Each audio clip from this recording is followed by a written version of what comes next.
1. ഭൂമിദേവിയുടെ ആവലാതി.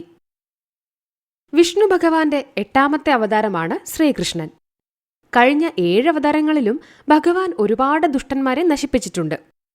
ഹിരണ്യാക്ഷൻ, ഹിരണ്യകശിപു, രാവണൻ, കുംഭകർണൻ, കാലനേമി മുതലായ എത്രയോ രാക്ഷസന്മാരും അസുരന്മാരും ഭഗവാന്റെ ചക്രത്തിന് ഇരയായിട്ടുണ്ട്. എന്നിട്ടും ബ്രഹ്മാവ് വീണ്ടും വീണ്ടും സൃഷ്ടിച്ച കുറേ ദുഷ്ടന്മാർ ഭൂമിയിൽ നിറഞ്ഞു. ഭഗവാനെയും ഭൂമിദേവിയെയും ജനങ്ങളെയും സ്വൈര്യം കെടുത്തുന്ന ദുഷ്ടന്മാരെ ബ്രഹ്മാവ് കൂടെ കൂടെ എന്തിനു സൃഷ്ടിക്കുന്നു എന്നൊരു സംശയം ചിലർക്കെങ്കിലും തോന്നുന്നുണ്ടാവും. അതിന് കാരണമുണ്ട്. ബ്രഹ്മാവ് വിഷ്ണു ഭഗവാനെ സ്മരിച്ചുകൊണ്ട് സൃഷ്ടിക്ക് ഒരുങ്ങിയിരിക്കുന്ന സമയത്ത് ചിലപ്പോൾ യാതൊരു കാരണവും കൂടാതെ അദ്ദേഹത്തിന്റെ മനസ്സിൽ കോപം നിറയും. ആ സന്ദർഭത്തിൽ സൃഷ്ടിച്ചവരെല്ലാം ദുഷ്ടന്മാരായിത്തീരും. കുറച്ചുനേരം കഴിഞ്ഞാൽ അദ്ദേഹത്തിന്റെ ഉള്ളം ശാന്തമാകും.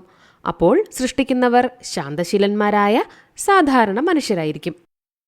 കുറച്ചു സമയം കൂടി കഴിയുമ്പോൾ അദ്ദേഹത്തിന്റെ ഉൾക്കണ്ണിൽ വിഷ്ണു ഭഗവാന്റെ രൂപം തെളിയുകയായി.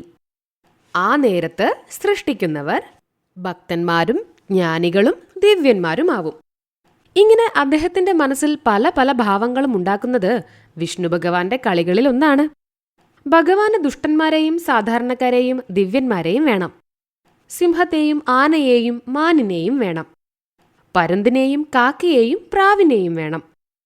കൃഷ്ണസർപ്പത്തെയും ചേരയെയും ഞാഞ്ഞൂലിനെയും വേണം. മുൾമരങ്ങളും പൂക്കളും മധുരമുള്ള പഴങ്ങളുണ്ടാവുന്ന മരങ്ങളും വേണം. എല്ലാം ഭഗവാന് ഒരുപോലെയാണ്. ദുഷ്ടന്മാർ അധികമായപ്പോൾ ഭൂമിദേവിക്ക് ഭാരം സഹിക്കാൻ വയ്യാതെയായി. അങ്ങനെ ഭൂമിദേവി ദേവേന്ദ്രനും മറ്റ് ദേവന്മാരും ബ്രഹ്മാവും സരസ്വതി ദേവിയും ശിവനും പാർവതിയും കൂടിയിരിക്കുന്ന ബ്രഹ്മസഭയിലേക്ക് ചെന്നു. അപ്പോൾ അവിടെ ഒരു പാട്ടുകച്ചേരി നടക്കുകയായിരുന്നു. സരസ്വതി ദേവി തന്റെ വീണയായ കച്ഛപയും, നാരദർശി തന്റെ മഹതി എന്ന വീണയും, തമ്പുരുമുനി തന്റെ കലാവതി എന്ന വീണയും, വിശ്വാവസു എന്ന ദേവൻ തന്റെ ബൃഹതി എന്ന വീണയും ഒന്നിച്ച് വായിക്കുകയാണ്. ആ വീണകളുടെ നാദത്തെ തോൽപ്പിക്കുന്ന മധുരസ്വരത്തിൽ ശ്രീപാർവതി പാടുകയും ചെയ്തുകൊണ്ടിരുന്നു. ഭൂമിദേവി കുറച്ചുനേരം എല്ലാം മറന്നു കേട്ടു നിന്നു. ഒരു പാട്ട് പാടി നിർത്തിയപ്പോൾ മറ്റൊന്ന് തുടങ്ങും മുൻപ് തന്റെ സങ്കടം അവിടെ കൂടിയിരുന്ന ദേവീദേവന്മാരെ അറിയിക്കാൻ പറ്റിയ അവസരമാണെന്ന് തോന്നി ദേവി മുന്നോട്ട് വന്നു. എല്ലാവരും ധരാദേവിയെ സ്നേഹത്തോടും ആദരവോടും കൂടി സ്വീകരിച്ചു. വെറുതെ ഒരു ദർശനത്തിന് വന്നിരിക്കുകയല്ല ഭൂമി എന്നു മനസ്സിലാക്കി ബ്രഹ്മാവ് ചോദിച്ചു, ദേവി, ഭവതി എന്തോ കാര്യമുദ്ദേശിച്ചായിരിക്കുമല്ലോ ഇങ്ങോട്ട് പുറപ്പെട്ടത്. അതെന്താണെന്ന് പറയൂ, ഞങ്ങളെല്ലാവരും കേൾക്കട്ടെ. ഭൂമിദേവി വിനയപൂർവ്വം സങ്കടമുണർത്തിച്ചു. പ്രഭോ, കുറേയേറെ ദുഷ്ടന്മാർ ഇപ്പോൾ ഭൂമിയിലുണ്ട്.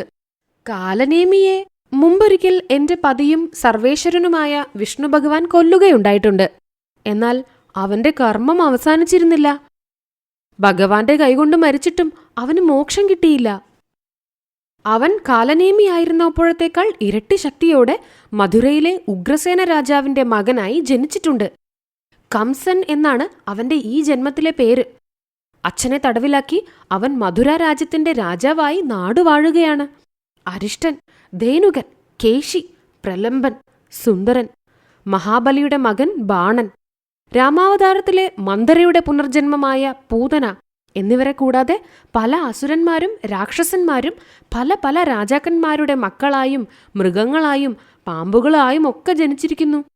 ശക്തന്മാരും അഹങ്കാരികളുമായ അവർ എത്ര പേരുണ്ടെന്ന് എണ്ണിയാൽ തീരുകയില്ല. ദുർജനങ്ങളുടെ ഭാരം സഹിക്കാൻ എനിക്ക് കഴിയുന്നില്ല. ഇനി ഭാരം കൂടുതലായാൽ ഞാൻ കടലിൽ താണുപോയി പാതാളത്തിലെത്തിയെന്ന് വരും. ദുഷ്ടന്മാരുടെ കൂട്ടത്തിൽ ശിഷ്ടന്മാരും കര കാണാത്ത കടലിൽ മുങ്ങി മരിക്കാനിടവരും.